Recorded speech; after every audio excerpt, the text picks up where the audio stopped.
ইয়া মাসাবিরা আজ আমি বিশ্ব নবী সরকার দো আলম নবীজি সাল্লাল্লাহু আলাইহি ওয়াসাল্লাম একেই বন্ধু মনে করি, কারণ কিয়ামতের ময়দানে মাহশরে যদি সে আমার সম্মুখে দাঁড়িয়ে যায়, তাহলে ওই দিনে আমি রাসূল বিপদে পড়ে যাব। তার কিসাস, তার বদলা যদি কিয়ামতের দিনে দিতে হয়, আমি রাসূলুল্লাহ আমার নেকির ঝুলি থেকে তাকে নেকি দিতে হবে না। আমি বিশ্ব নবী দুনিয়াতে ওই মানুষটাকে বন্ধু মনে করি যে তার প্রতিশোধ সে দুনিয়াতে নিতে চায়। সাহাবীরা তোমরা কেউ মাথা গরম করো না। বিশ্ব নবী তাকে আদর সোহাগ করে বলেন, সাহাবী আগিয়ে আসো, আমি রাসূল, তুমি আমার প্রতিশোধ নিয়ে নাও। আসলে সাহাবীরা রাসূলকে মেরে প্রতিশোধ নেবে এটাও তো হতে পারে না। বিশ্ব নবীর সাহাবী বিশ্ব নবীর সম্মুখে চলে এলেন, ইয়া রাসূলুল্লাহ, ইয়া হাবিবাল্লাহ, হুজুর যখন আপনি আমার পিঠে আঘাত করেছিলেন ওই সময় আমার পিঠে কিন্তু কোনো কাপড় ছিল না। বিশ্ব নবী আমার বললেন, যদিও আমি শর্মিন্দা হই, আমার সতরটা আমি আগলা করি না, আমার শরীরটা আমি আগলা করে ঘুরি না।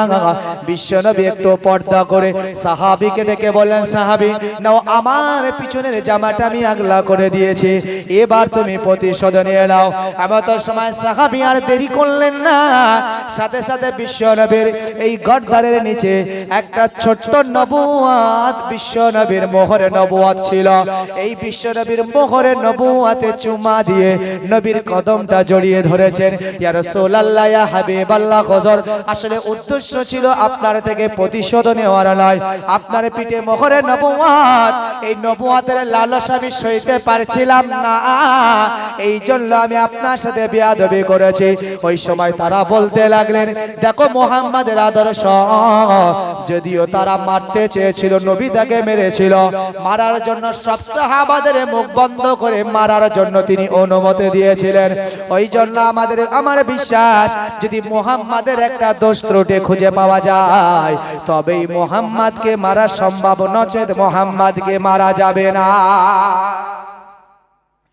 এ নওজোয়ান তরুণেরা, কিভাবে মুহাম্মাদের দোষ পাওয়া যাবে তারা আলোচনা করলাম। তোমার বাড়িতে যে ছোট্ট ছেলেটা আছে, বয়স হাদিসে এসেছে 7 থেকে 8 বছর বয়স, তোমাদের এই ছেলেটাকে মুহাম্মদ মসজিদের ভিতরে যখন তিনি সবাইকে নিয়ে দ্বীনের আলোচনা করে, এটা হলো তার ইবাদত ঘর, এখানে সে ইবাদত বান্দেগি করে, ওই জায়গায় মুহাম্মাদের ওখানে পাঠিয়ে দেবে। যখন তারা থাকবে ওই সময় ওই মসজিদের ভিতরে ঢোকার পরে তোমার বাচ্চাকে এমন ভাবে শেখাবে সে যেন মসজিদের ভিতরে গিয়ে মুহাম্মাদের সামনে পেশাব করে দেয়। যদি মুহাম্মাদের ওই পবিত্র ঘরে যদি পেশাব করে দেয়, আমার একই বিশ্বাস তোমার ওই বেটাকে না মেরে তারা ছাড়বে না। এমত সময় তোমার বেটাকে যখন মারবে, তোমাদের ঘরের মহিলারা মসজিদ থেকে একটু দূরে থাকবে, যেখান থেকে মসজিদের দরজা দেখা যায়, ওই জায়গায় তোমার বেটাকে শিখিয়ে দেবে, কানতে কানতে আসবে, আর মহিলারা ছুটে চলে যাবে, আর পুরুষরা একটু দূরে থাকবে। যখন মহিলাদের সাথে মুহাম্মাদের গন্ডগোল শুরু হয়ে যাবে, তোমরা দূর থেকে ওই পাহাড় থেকে নেমে আসবে, তোমাদের ঘরের স্ত্রীর সাথে ঝগড়া হচ্ছে। ঠিক এইভাবে একটা ছোট্ট বাচ্চা মসজিদে পেশাব করেছে, ওর ওই জ্ঞানগম্যই বুদ্ধি নাই, কেন তাকে মারা হলো? এটাই হবে মুহাম্মাদের চরম এবং পরম ভুল। এই জন্য আমরা মুহাম্মাদের প্রতিশোধ নেব। যখন প্রতিশোধ নিতে চাইব, কোন সাহাবা মুহাম্মাদকে ঢাল হিসাবে দাঁড়াবে না। এ নওজোয়ান তরুণেরা, এইভাবে আমার আপনার নবীর দোষ সাজাচ্ছে, কিন্তু বিশ্ব নবী সরকার দো আলম নবীজি সাল্লাল্লাহু আলাইহি ওয়াসাল্লাম সম্পর্কে রব আল্লাহ জানিয়ে দেন, হে আমার গোলামেরা, আমার নবীরা দুনিয়াতে কোনো ভুল করে না, আমার নবীদের কোনো দুনিয়াতে গলত হয় না, কোনো অন্যায় হয় না, নবীরা হলো মাসুম, বেগুনাহ, নিষ্পাপ। একবার জোরে বলুন। তারা রাসূলুল্লাহর অন্যায় তৈরি করা, তাদের প্ল্যান মোতাবেক ওই ছোট্ট বালক মসজিদ নববী শরীফের ভেতরে প্রবেশ করেছে। বিশ্বনবী আমার সাহাবীদেরকে নিয়ে দিনের আলোচনা করছেন। এমন সময় বিশ্বনবী যখন তার দিকে তাকালেন, ওই ছোট্ট বালক শিখানো পরামর্শ অনুযায়ী নবীর দিকে তাকিয়ে প্যান্টটা খুলে পেশাব শুরু করেছে। বিশ্বনবী সরকারে দো আলম আবার আপনার নবী তো জাহানের বাদশাহ পিয়ারা নবী আমার ওই বালকের মুখের দিকে ফিরে তিনি তো রাগ নয় বরং মুস্কে মুস্কে হাসেন। একবার জোরে বলে, মসজিদে পেশাব হচ্ছে কোন মসজিদ? মসজিদুন নববী শরীফ। যে মসজিদুন নববী শরীফকে আল্লাহ এত দামি বানিয়েছে, সারা পৃথিবীর জমিনটা আল্লাহ যত মূল্যবান বানিয়েছেন তার ভিতরে তিনটি জায়গা সবথেকে দামি। এক নম্বর কাবা বাইতুল্লাহ, এক রাকাত একটা কলেমা একটা নেকির কাজ করলে 1 লক্ষ নেকি, 1 লক্ষ কোরআন তেলাওয়াত, 1 লক্ষ রাকাত নামাজের সওয়াব হয়। দ্বিতীয় বাইতুল মুকাদ্দাস, যেখানে একটা নেকির কাজ করলে 50,000 নেকি দেওয়া হয়। আর তৃতীয়টা হলো বিশ্বনবীর ঘর তথা মসজিদুন নববী শরীফ, যেখানে একটা নেকির কাজ করলে 25,000 নেকি দেওয়া হয়। জোরে বলুন সুবহানাল্লাহ। সেই ঘরে আপনার হরিপুর মসজিদের মতন মসজিদে পেশাব নয়। আমি সাপোর্ট করছি না, এই বালক পেশাব করছে। আসলে ইসলামের আদর্শটা কি আর তারা মানুষকে কি বোঝাতে চাইছে, ইসলামের আদর্শ তো এটা নয়। বিশ্বনবী তার দিকে মুচকে মুচকে হাসছেন। যুবক পেশাব করছে, হাইরে ওই মানুষটার সম্পর্কে আমার বাড়িতে বাপ মা তারা বলেছে খুব রাগী মানুষ, তিনি একজন সাম্প্রদায়িক মানুষ, তিনি খারাপ মানুষ, যখনই পেশাব করবে তোমাকে মারবে, দৌড়ে তুমি বাইরে চলে আসবে, কাঁদতে কাঁদতে তোমার মায়েরা ছুটে যাবে, দূর থেকে আমরা আসবো, তারপরে আক্রমণ শুরু হবে। প্ল্যান মোতাবেক নবীকে মারার জন্য এই প্ল্যান তৈরি করা হলো, কিন্তু রাসূলুল্লাহর কাছে এই প্ল্যান সাকসেস হবে বলে মনে হয়?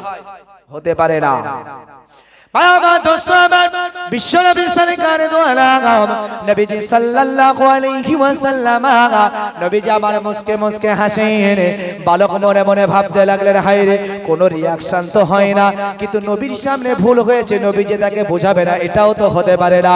কিন্তু বিশ্বনবীর সাহাবারা, যার মধ্যে ছিল হযরত ওমর ফারুক, তিনি দাঁড়িয়ে পড়েছেন। এমন সময় বিশ্বনবী আমার বলতে লাগলেন, মাইয়ুতির রাসূল ফাকাদ আতা আল্লাহ। হে ওমর, হে ওমর, আল্লাহর ইতাআত করো, রাসূলের ইতাআত করো।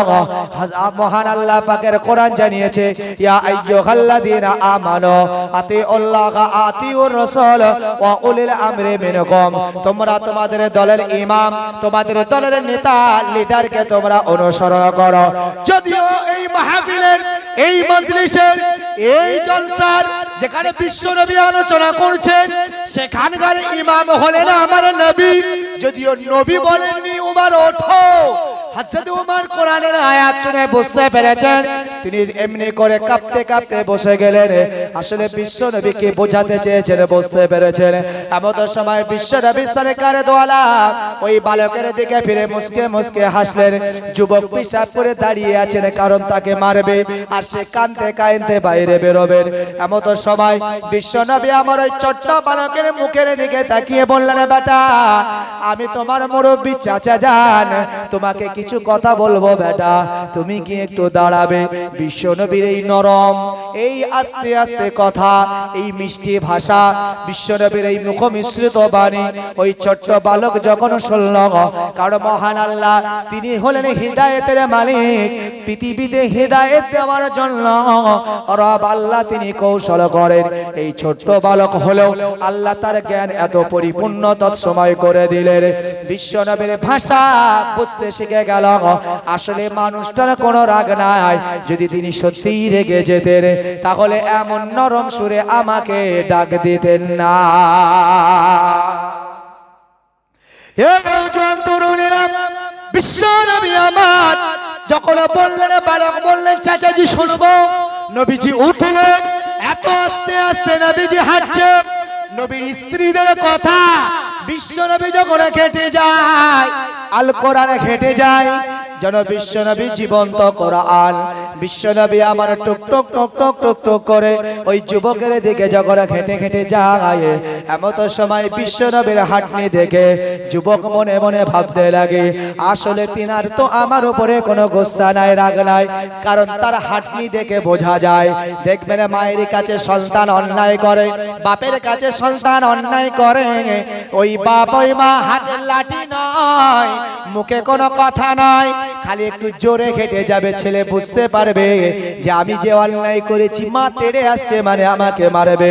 ছোট্ট বালক বুঝতে লেগেছেন এই মানুষটার হাঁটনি দেখে মনে হয় না তিনি আমাকে মারবেন। বিশ্বনবী আমার তার কাছে এলেন।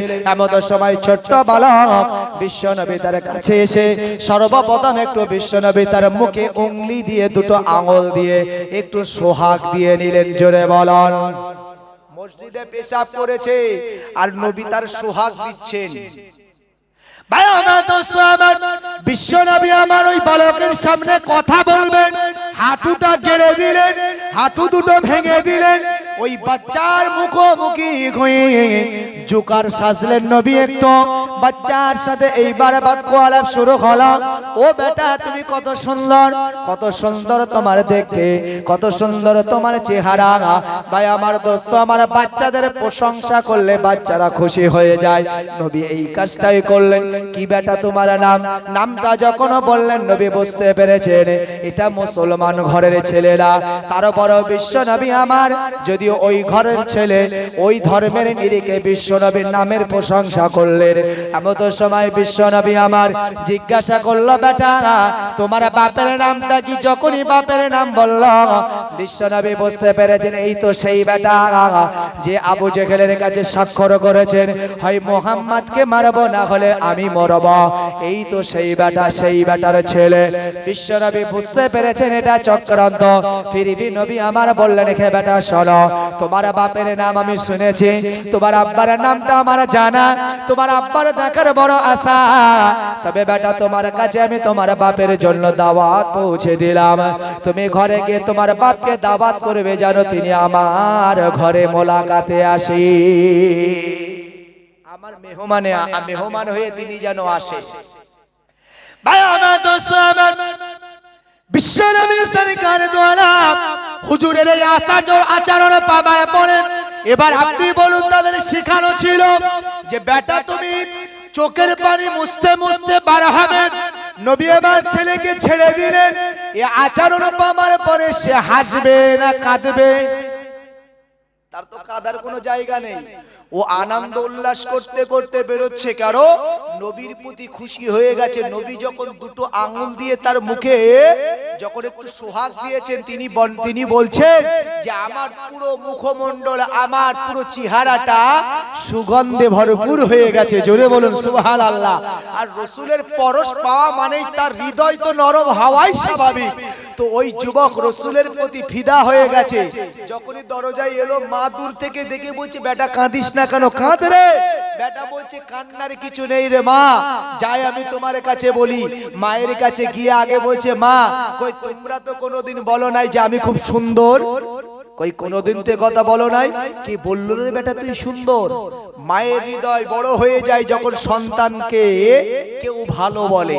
মায়ের হৃদয় বড় হয়ে গেল, কে রে সুন্দর বললো বেটা? ছেলে বলছে, মা ওই মানুষটাই যাকে তোমরা খারাপ বলছিলা। বলছে তাই নাকি? আর কি বললো? বলছে আমার নামটাও খুব ভালো, তিনি বলেছেন আমার আব্বার নাম শুনে তিনি আব্বাকে দাওয়াত করেছে। তো বলছে বেটা এইগুলো তো করলে, এগুলো তো সব ঠিক আছে, কিন্তু তুমি পিশাব করো নাই? বলছে মা পিশাব করেছি। বলছে তা তোমাকে মারে নাই? বলছে না আমাকে মারে নাই, তবে মা যদি তিনি মারতেন আমার মার খাওয়ার শখ হয়েছিল। একবার জোরে বলেন। ও মা জননী মা, একবারে দেখুন আমার চেহারাটা, আমার চেহারা একটু আপনি সুগন্ধি নেন। দেখুন আমার চেহারাটা সুগন্ধে ভরপুর হয়ে গেছে, কারণ তার দুটো আঙুলের ইশারায় যদি আমার সারা চেহারাটা সুগন্ধে ভরপুর হয়ে যায়, ওই সময় আমি মনে মনে তামান্না করেছিলাম তিনি যদি আমার শরীরে একটা মারতেন, আমার পুরো শরীরটাই সুগন্ধে ভরপুর হয়ে যেত। ও আমার জননী মা, তিনি আমার আমাকে মারেন নাই, বরং মার খাওয়ার আমার শখ হয়েছিল। আপনারা তাকে খারাপ বলেছেন, কুখ্যাত বলেছেন, আপনারা তাকে সাম্প্রদায়িক বলেছেন।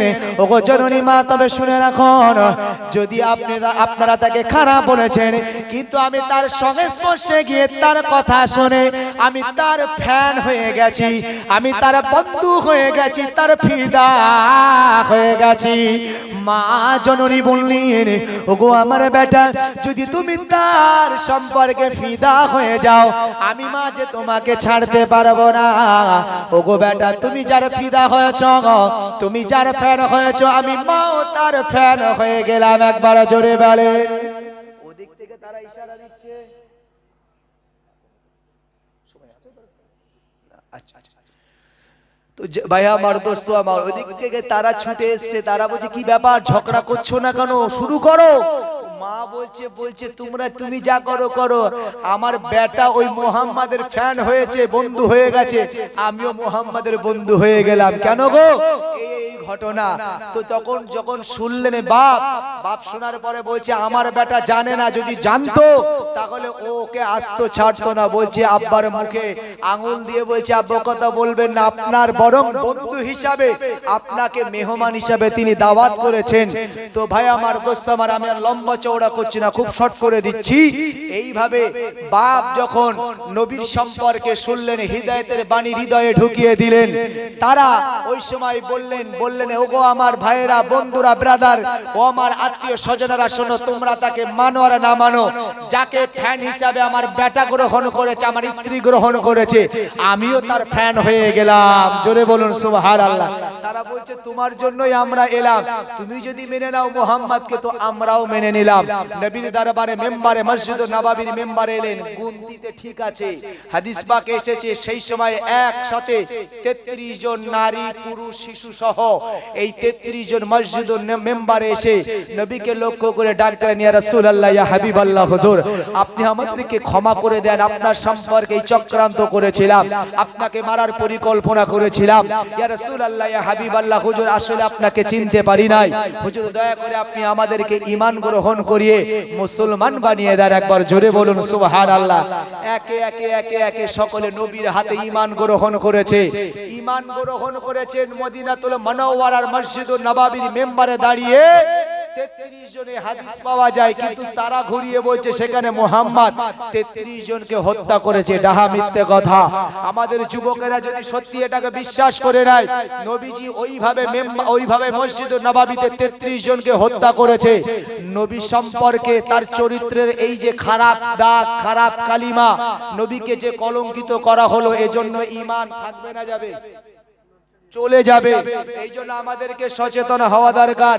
বর্তমান নেটওয়ার্ক, বর্তমান সোশ্যাল মিডিয়া আমাদেরকে বিভিন্নভাবে বিভ্রান্তি ছড়ানোর, বিভ্রান্তি করে আমাদের ঈমান লোটার চেষ্টা চালাচ্ছে। এগুলো থেকে আপনি বাঁচুন, আমি বাঁচি। ভাই আমার, দোস্ত আমার, চলুন, আমি আর বেশিক্ষণ আলাপ আলোচনা করব না। আমি আপনাদেরকে বলবো, এই যে মেহফিল হচ্ছে, মেহফিল দিয়ে আপনাদের লাভ হচ্ছে না লস হচ্ছে? লাভ হচ্ছে। আমার তো মনে হয় লস হচ্ছে। বাড়ির 5 কেজি, 10 কেজি, 20 কেজি করে গোশ চলে যাচ্ছে, লস হচ্ছে না? ঘরের পকেট থেকে টাকা যাচ্ছে, লস হচ্ছে না? হচ্ছে লস, কিন্তু তারপরেও কিছু লাভ তো হচ্ছে। কি লাভ হচ্ছে? নবী বলছে, সারা রাত ধরে তুমি মসজিদে বসে, তোমার ঘরে বসে কোরআন তেলাওয়াত করলে, সারা রাত ধরে তুমি নামাজ পড়লে, এই নফল নামাজ পড়ার কারণে তোমার যে নেকি হলো, সওয়াব হলো, আমল নামায় দেওয়া হলো।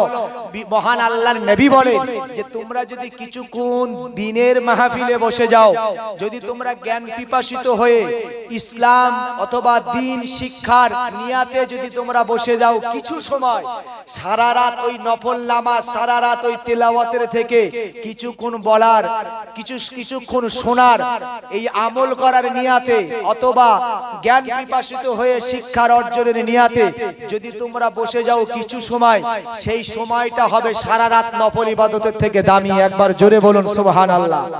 তাহলে লাভ একটা হলো। চলুন, বিশ্ব নবীর কাছে সাহাবীরা জিজ্ঞাসা করলেন, ইয়া রাসূলুল্লাহ, ইয়া হাবিবাল্লাহ, হুজুর, দুনিয়াতে আমরা যখন আমাদের ময় মুরব্বী মারা যায় তাদের জন্য মিলাদ মাহফিল করি, কোরআন তেলাওয়াত করি, কলেমা শরীফ পড়ি, দিনের মজলিস করি, এগুলো করে এই যে মা বাপের কবরে আমরা দোয়া চাই, সর্বসানি করি, এগুলো করলে কি তাদের কবরে পৌঁছায়? তাদের কবরে পৌঁছায়? নবী বললেন খালি পৌঁছায় নাই, বরং ওই কবরবাসীরা দুইটা নেকির হকদার হয়, তারা দুটা লাভ পায়। এরাও জানতরিনেরা বিশ্বনবী আমরা বললেন দুনিয়াতে যখন তারা দিনের মাহফিল করে, তারা তাদের জন্য নফল ইবাদত করে, মা বাবা যারা কবরে শুয়ে তাদের জন্য যখন দোয়া প্রার্থনা করে, বিশ্বনবী আমরা বললেন হে আমার সাহাবারা শুনে রাখো, ওই কবরবাসীরা শুয়ে শুয়ে তারা দুটো লাভ পায়। একটা হলো বিশ্বনবী আমরা বললেন তাদের ওগুলোকে নেকি হিসাবে, তোহফা হিসাবে, ইনাম হিসাবে তাদের খানজা করে তাদের কবরে নেকি হিসাবে পৌঁছে দেওয়া হয়। এটা তাদের কবরে পৌঁছে যায়, এই সওয়াবটা তাদের কবরে পৌঁছে যায়। আর দ্বিতীয় নাম্বার হলো ইয়া সাহাবারা শোনো, দুনিয়াতে তাদের কলিজার টুকরা সন্তান, হৃদয় জোড়ানো, হৃদয় নোংরানো সেই মায়ের কলিজার টুকরা সন্তান যার জন্য তার দুনিয়ায় তার মুখের আহার সন্তানকে দিয়েছে, যে বাপ সারাদিন পরিশ্রম করে রাতকে রাত মনে করে নাই, দিনকে দিন মনে করে নাই, পরিশ্রম করে খেটে মেহনত করে সন্তানদের জন্য পরিশ্রম করে তারা দুনিয়াতে মেহনত করে চলে গেছে, সেই বাপ কবরে, সেই মা কবরে। বিশ্বনবী আমার বললেন তারা যখন দোয়া করে, তারা যখন সবরে সারি করে, ওই সময় তাদের মা তাদের বাপ কবরে শুয়ে শুয়ে তারা খুশি উদযাপন করে। ওই সময় ডেকে ডেকে বলতে লাগো, ও কবরবাসীরা দেখো দেখো, দুনিয়াতে আমার কলিজার টুকরা সন্তান ছিল, আমার কলিজার টুকরি মেয়ে ছিল, আজ তারা দুনিয়াতে হরিপুরের জমিনে বসে বসে তারা দিনের মাহফিলে বসে দিনের আলোচনা শুনল, তারা মাঝে মাঝে দরুদ শরীফ, মাঝে মাঝে কালেমা শরীফ, মাঝে মাঝে আমার নামে তাসবিহ, মাঝে মাঝে আল্লাহর তাসবিহগুলি তেলাওয়াত করেছে, কখনো কখনো এই দিনের মাহফিলে তারা দান খয়রাত করেছে, সবগুলি আমাদের উদ্দেশ্যে। আজ দেখো আমার বেটা, আজ আমরা কবরে, দুনিয়ায় সুখের তাদের অভাব নাই, তাদের মানুষেরও অভাব নাই, তারপরও আমি মা আমি বাপ আমার বেটারা তারা ভোলে নাই। বিশ্বনবী আমার বললেন তারা কবরে শুয়ে শুয়ে ওই মা বাপ খুশি হয়ে যায়। এ নওজোয়ান তরুণেরা, তাই আজকের দিনে আপনাদের কাছে আমি বলবো ভাই আমার দোস্ত আমার, আজকের এই মাহফিল করে লাভ আছে। একটা দিকে আজকে আমাদের মা বাপ ময় মুরব্বী যারা কবরে, তারা আজকে খুশি হয়ে যাবে, আমার বেটা, আমার নাতি, আমার পোতা আজ আমাদের জন্য দোয়া চেয়েছেন, তারা কবরে আমাদের জন্য আমাদের কথা জেনে আমরা যে আজ এই ভালো কাজ করেছি আমাদের কথা তাদের মনে পড়ে যাবে। ভাই আমার দোস্ত আমার, এই নেকিগুলো তাদের কবরে পৌঁছাবে, এর ওসিলায় এর বিনিময়ে আল্লাহ তাদেরকে নাজাত দিয়ে দিতে পারেন।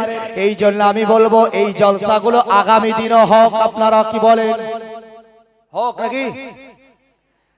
এতক্ষণ তো মলম হলো, এবার যদি একটু কলম হয় অসুবিধা হবে? একটু যদি কলম হয়, ভাই আল্লাহর রাস্তায় এতগুলো মানুষ আমরা এখানে আছি, যদি আপনাদের কাছে আমি দাবি করি এই মাহফিলের জন্য আপনার মা কবরে, বাপ কবরে, তাদের কথা স্মরণ করে, তাদের উদ্দেশ্য করে আগামী বছর এই মাহফিলের জন্য আমার সব ভাইয়েরা, যুবক ভাই, অনেক ছোট ছোট ভাইয়েরা তারা এই মাহফিল কায়েম করছে, খুব ভালো লাগছে। কারণ আমাদের ঘরের ছেলেরা তারা তো গান বাজনা, সিনেমা ইত্যাদি দিয়ে তারা এই আনন্দ খুশি উদযাপন করতে পারত। দেখুন তারা এখনো ভালোভাবে ইসলামের ভিতরে প্রবেশ করেন নাই, কিন্তু তারা তাও একটা ভালো কাজ করে মানুষকে এই যে শোনার ব্যবস্থা, কবরবাসীদের জন্য দোয়া করার একটা ব্যবস্থা, এই যে নেকির কাজ, এই যে একটা সূচনা, এই যে একটা ভালো কাজের লাইন রাস্তা তারা তৈরি করেছে, তাদের পাশে আমাদের থাকা দরকার আছে তো নাকি? তো এই জন্য এই ভাইদের আগামী বছর উৎসাহ উদ্দীপনা বাড়ানোর নিয়াতে আগামী বছরের জন্য আমি চাইবো 2000 করে কয়েকটি ভাইয়ের কাছে আমি খাস করে তাদের জন্য দোয়া করব। আমি আপনাদের ছোট ভাই, অনেকের সন্তানের মতন। আমি আল্লাহ আমাকে, ভাই মনে রাখুন, নবী বলেছে কয়েক শ্রেণীর মানুষের দোয়া কবুল হয়। আমি অহংকার ফকর করে নয়, আপনাদেরকে নিয়েই দোয়া করব। এগুলো বলার উদ্দেশ্য হলো আমার মন, আপনার মন, এগুলো জানার পরে একটা জ্ঞানও পৌঁছাবে আর আমাদের মনের ভিতরে একটা উৎসাহ তৈরি হবে। আমি মুসাফির হালাতে রয়েছি। বিশ্বনবী বলেছেন মুসাফির হালাতে দোয়া চাইলে আল্লাহ তার দোয়া কবুল করে নেয়। জোরে বলুন সুবহানাল্লাহ।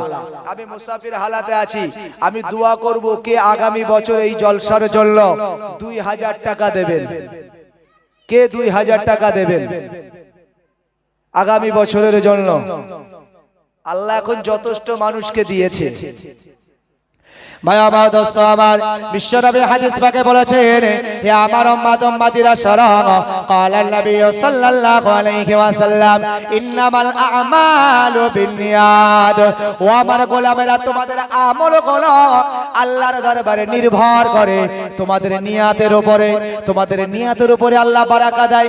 আপনি ভাবছেন আগামী বছর 2000 টাকা আমি দিতে পারবো না, কিন্তু আপনি একবার নিয়াত করে দেখুন। আর আমি গিয়াসউদ্দিন ভাই আপনাকে প্রমাণ দিয়ে এই 2000 টাকা দিতে আল্লাহ আপনাকে কখনোই কষ্ট দেবে না, এমন ভাবে আপনারা ঘরে বারাকা দিয়ে দেবে। কারণ বিশ্বনবী বলেছেন 2000 নয়, বরং 1 টাকা দান করলে এরই বিনিময়ে আল্লাহ তার ঘরে 10 গুণ বারাকা বাড়িয়ে দেয়। এই রাসূলুল্লাহ কথা বলে শেষ করেন নাই, রাসূল আরো বললেন একের বিনিময় আল্লাহ 10 নয় 70 গুণ আল্লাহ বারাকা তার ঘরে বাড়িয়ে দেয়।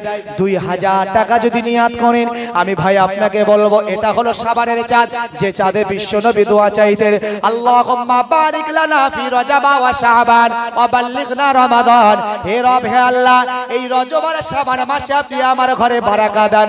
এটা হলো বরকতের মাস একটা, বিশ্বনবী দোয়া চেয়েছেন। এই বরকত মাসে আমি দোয়া চাইবো বাপের কথা স্মরণ করে, মায়ের কথা স্মরণ করে। আগামী বছরের জন্য 2000 টাকা প্রথম একজনকে শুনতে চাই। ভাই এত কঠিন দিল তো আপনাদের নয়, একটু বেশি হয়ে যাচ্ছে নাকি? 2000 টাকা দেওয়ার মতন। ভাই আমার দোস্ত আমার, এই গ্রামে কত ঘরের বাস? অনেক বেশি নাকি না অনেক কম? কত ঘরের বাস? 100-200 ঘরের বাস আছে তো নাকি? ভাই যদি 2000 টাকা যদি বেশি হয়, আপনি 1000 করুন। আমি 1000 দুটো মানুষ দেখি অন্তত এই 2000 এর কোটাটা পূরণ হোক। 1000 করে আগামী বছর 2000 থাকলো, যদি কেউ দিতে পারেন আলহামদুলিল্লাহ। আগামী বছরের জন্য 1000 করে একটু তাড়াতাড়ি বলুন, আমিও ছেড়ে দেবো, কারণ আর বেশি রাত হবে না। আমার পরবর্তীতে আপনাদের পরবর্তী বক্তা আসবেন, আখিরি মোনাজাত তিনি করবেন। ভাই 1000 টাকা করে বলুন। আমার কমিটি ভাইয়েরা বলেছেন কালেকশনের জন্য। আমি কালেকশনের খুব স্পেশাল বক্তাও নয়, কারণ আমি কালেকশন খুব স্পেশাল ভাবে করতে পারি না। তবে হাদিস কোরআনের কিছু কথা শুনিয়ে আপনাদেরকে বলতে পারি, যে প্রলোভন দেখিয়ে লোভ দেখিয়ে আমি আপনাদেরকে বলতে পারবো না। ভাই 1000 টাকা করে বলুন, 1000 টাকা করে বলুন। ভাই আমার দোস্ত আমার, বাপ কবরে মা কবরে, যে বাপ আপনাকে দুনিয়াতে লালন পালন করে গেছেন, যে আপনার সুখের জন্য আপনার বিল্ডিং বালাখানা বানিয়ে গেছে, সেই বাপের কথা কি আপনার স্মরণ হয় না? মায়ের কথা কি স্মরণ হয় না? এই 1000 টাকার বিনিময় আল্লাহ চাইলে এই সাবানের বাবার কাছে, আল্লাহ চাইলে এতগুলো মানুষের দোয়ার ওসিলায় আল্লাহ এই 1000 এর বিনিময় আল্লাহ তাদেরকে নাজাত দিয়ে দিতে পারেন। যে বাপ যে মা সারা জীবন আপনার জন্য কাঁদলো, সারা জীবন আপনার জন্য মেহনত করলো, হে যুবকেরা, হে আমার মুরব্বিয়ানেরা, সেই বাপ কবরে সেই মা কবরে তাদের নামে তাদের উদ্দেশ্যে 1000 করে নিয়াত করুন। এটাও কি খুব ভারী নাকি? রাত গভীর হয়েছে বলে যে খুব টাফ ব্যাপার। তাহলে আপনাদের হাওলায় ছেড়ে দিই।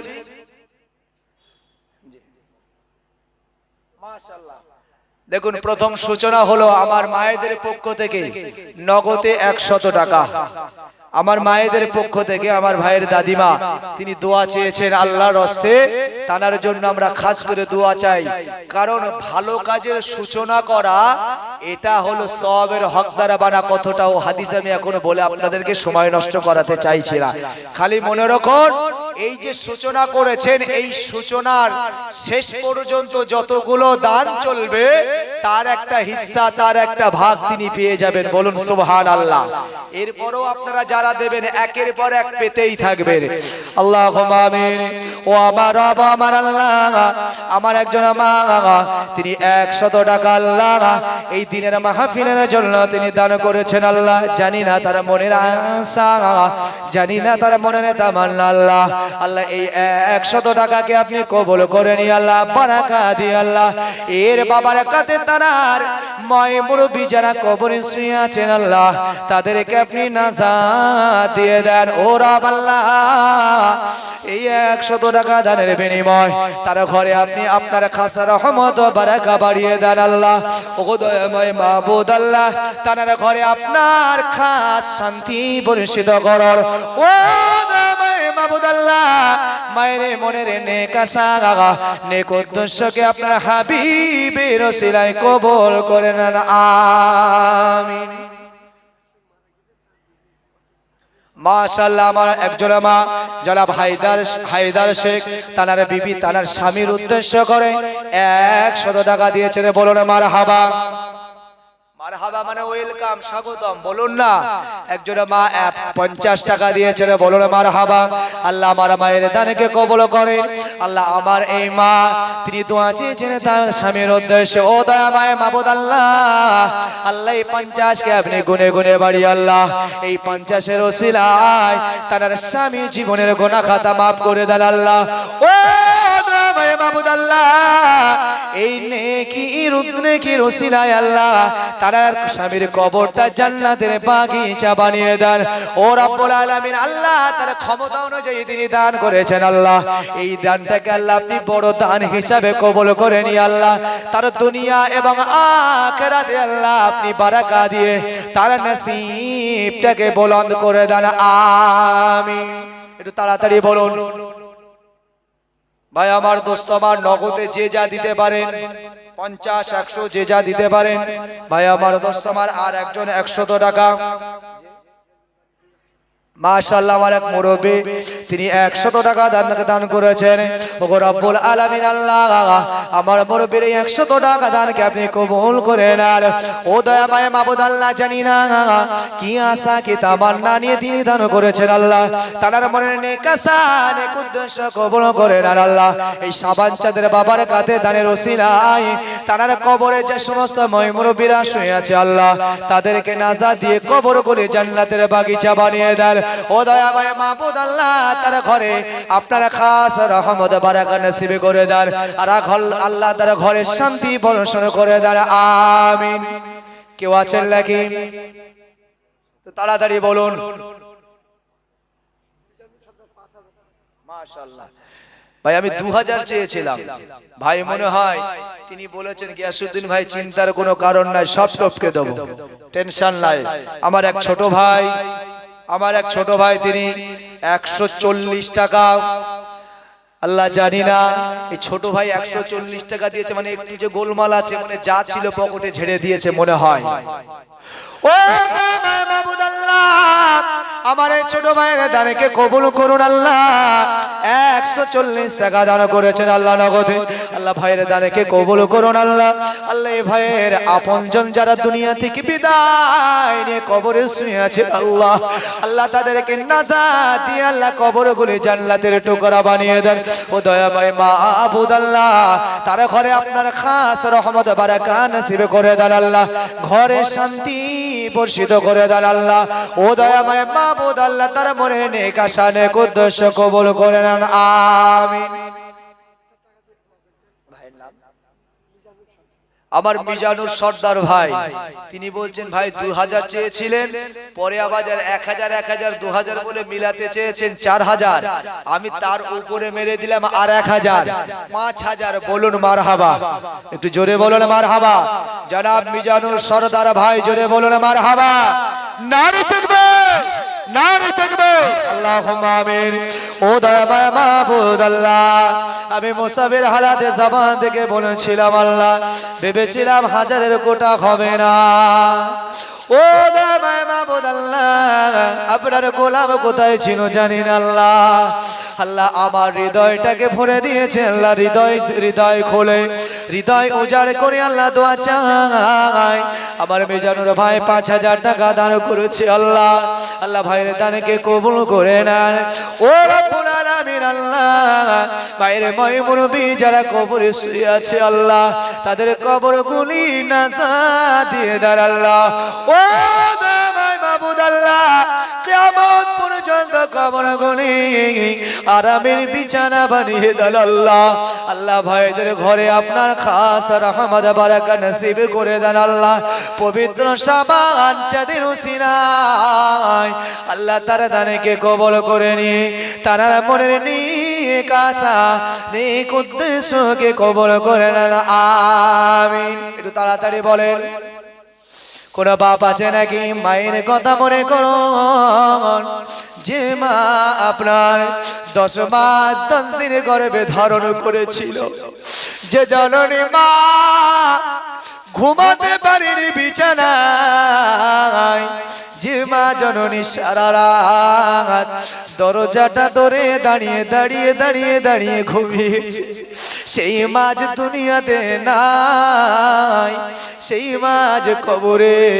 মায়ের পেটে আপনি লাথি মেরেছেন, হাঁটু দিয়ে গুতা দিয়েছেন, মা আমার যন্ত্রণায় ছটফট করে ঘুম থেকে উঠে দাঁড়িয়ে দাঁড়িয়ে তিনি মাকে দিয়েছেন।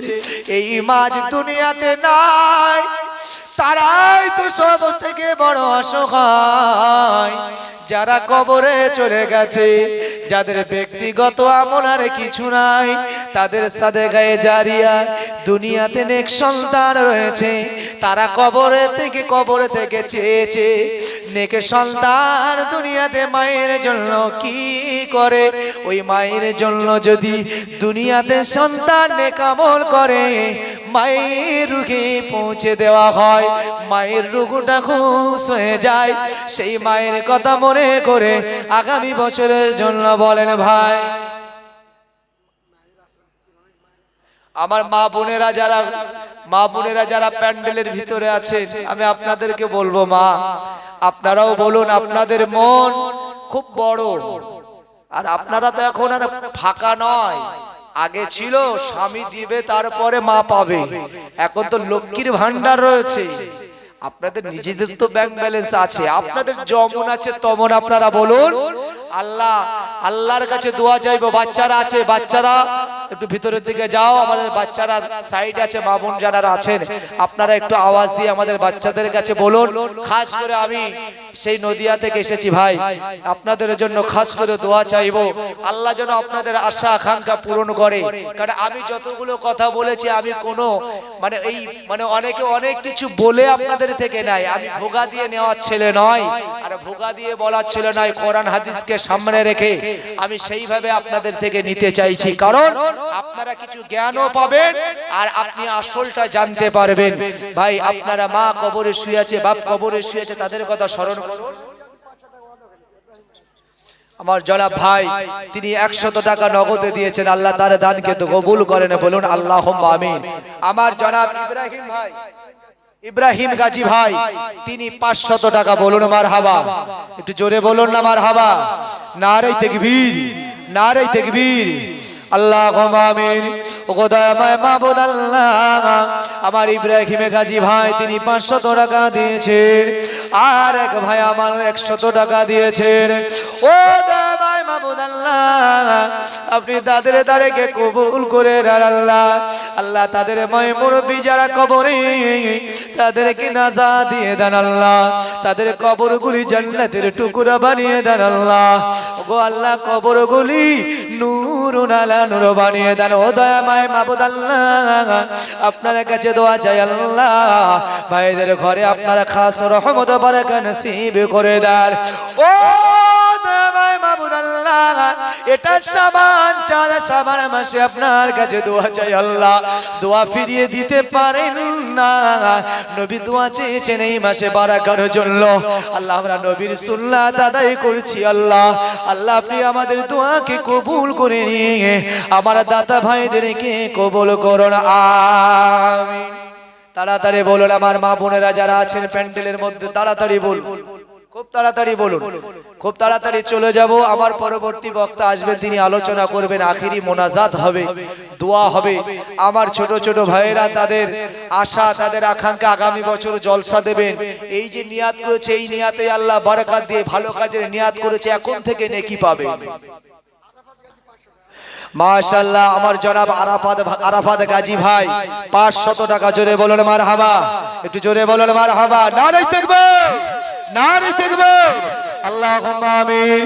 আল্লাহ আমার আরাফাত গাজী ভাই তিনিও থাকতে পারলেন না।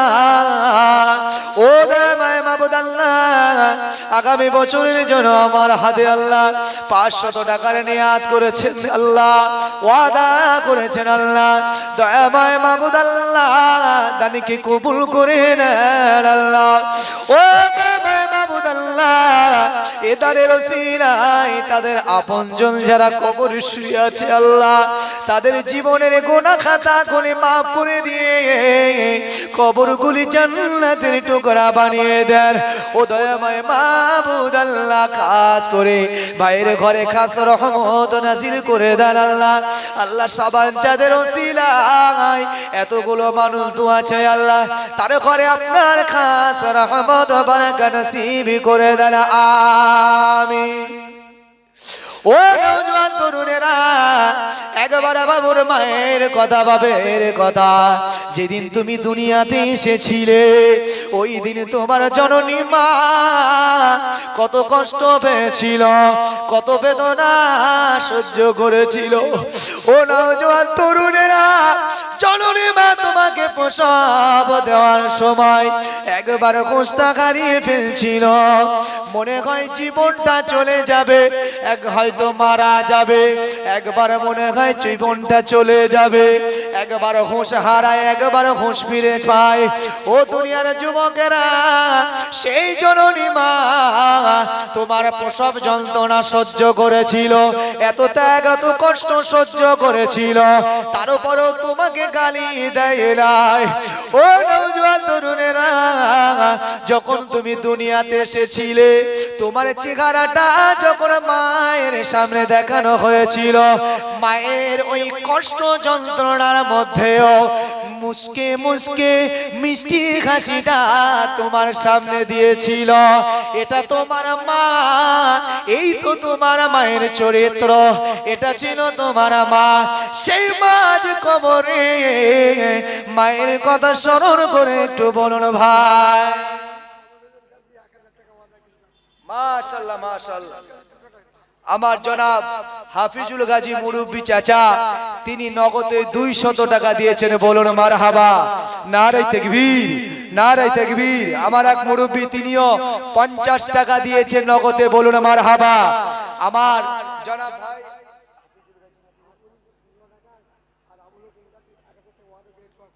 মাশাআল্লাহ আমার জনাব আবুল হোসেন গাজী ভাই তিনি বলছে গিয়াস ভাই দূর থেকে এসে বলেছো তোমার কথাটা কি ফেলতে পারি ভাই, আমি তোমার মানটা রাখলাম, 1000 টাকা আমি দিলাম। জোরে বলুন মারহাবা, একটু জোরে বলেন মারহাবা।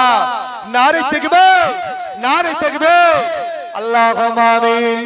ও দয়াময় মাবুদ আল্লাহ আমার জনাব আবুল হোসেন ভাই তিনি 1000 টাকা দিয়েছেন। আমার দুই মুরব্বী চাচা একজন 200 টাকা, একজন 50 টাকা দিয়েছেন। আল্লাহ ও দয়াময় মাবুদ আল্লাহ তাদেরকে কবুল করে নেন, তাদের মনের নেক আশা নেক উদ্দেশ্য কবুল করে নেন।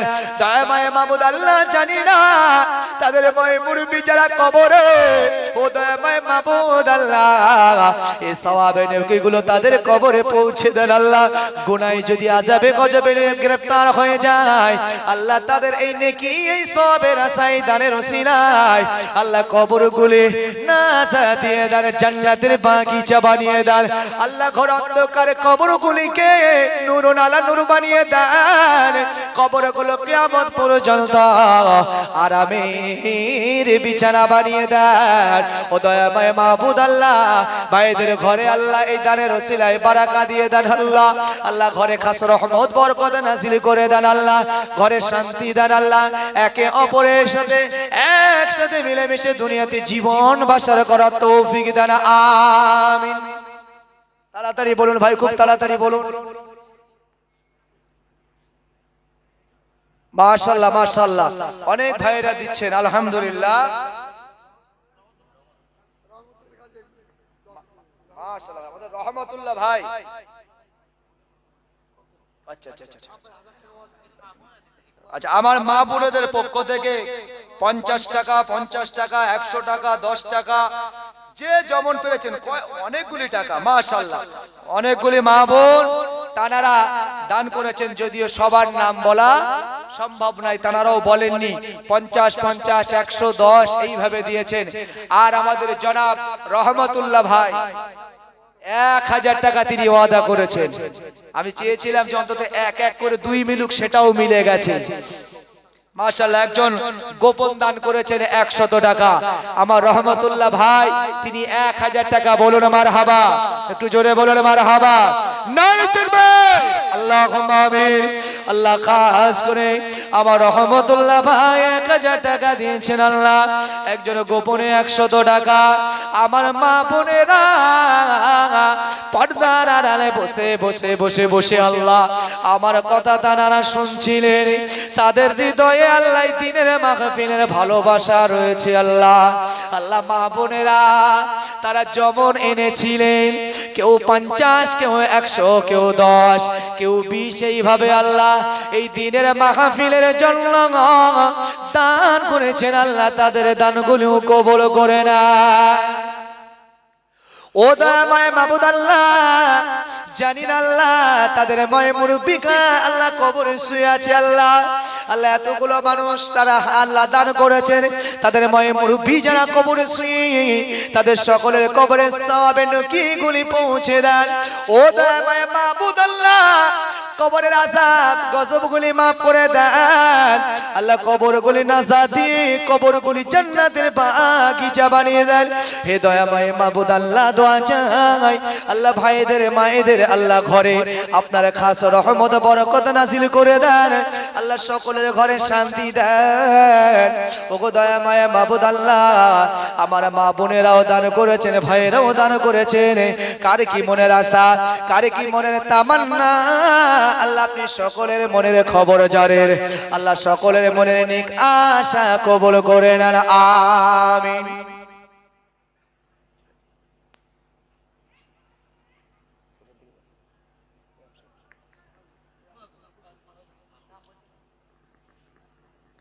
মাশাআল্লাহ, আমার এক ছোট ভাই তিনি 200 টাকা নগদে দিয়েছেন, বলুন মারহাবা। মাশাআল্লাহ, ভাই দোয়া চেয়েছেন, আমরা তার জন্য দোয়া করি, আল্লাহুম্মা আমিন। আল্লাহ ভাই আমার 200 টাকা নগদে দিয়েছেন আল্লাহ, দয়াময় মাবুদ আল্লাহ দোয়া চেয়েছেন আল্লাহ, জানি না আপনজন কারা কবরে শুয়ে আছে আল্লাহ, তাদের কবরগুলি জান্নাতের টুকরা বানিয়ে দেন। ও দয়াময় মাবুদ আল্লাহ, কবরগুলি আল্লাহ কিয়ামত পর্যন্ত আরামদায়ক বানিয়ে দেন আল্লাহ। ও দয়াময় মাবুদ আল্লাহ, এটারে রসিলা